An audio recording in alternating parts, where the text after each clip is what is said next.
हमारा starting point ये होता है कि the longest diagonal longest diagonal of the cube will be equal to diameter of the sphere. Longest diagonal of the cube will be equal to diameter of the sphere. अगर radius 6√3 दिया हुआ है तो diameter क्या हो जाएगा? 12√3 meters. And what is the longest diagonal? S√3. समझ में आ गया? अगर आप एक क्यूबॉइड लेते हो तो लॉन्गेस्ट डायगोनल होता है L² + H², B² + H²। और अगर यही क्यूब हो गया तो all sides are equal, S² + S² + S², तो ये 3S² हो गया, एक √3 और S बाहर। समझ में आ गया? So that is equal to 12√3।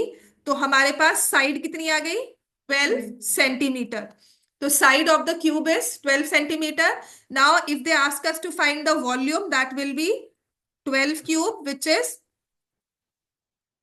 1728 cubic units, cubic centimeter. And if they ask us the surface area और total ही निकालते हैं, 6 into 12 square, 6 into 144, कितना हो जाएगा?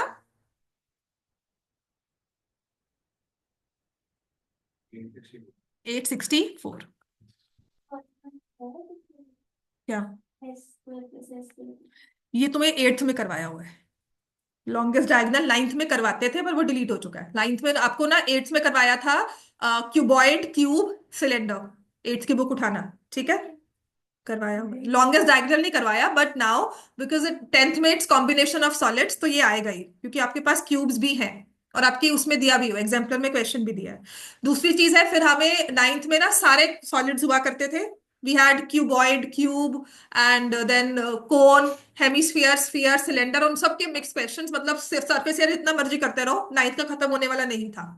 उसके बाद 10th में we had combination of solids की, एक स्फीयर और क्यूब को मिला दिया, एक सिलेंडर के ऊपर आपने हेमिस्फीयर फिक्स कर दिया, then you find the surface area of the entire figures. 9th में मिक्सचर्स नहीं हुआ करते थे ऑफ सॉलिड्स, ठीक है?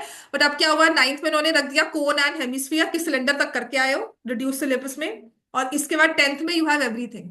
तो ये चीज पेपर में आ सकती है, पूछ सकते हैं, तो इसमें हम मना नहीं कर सकते, because this is a part of a math syllabus only. ठीक है?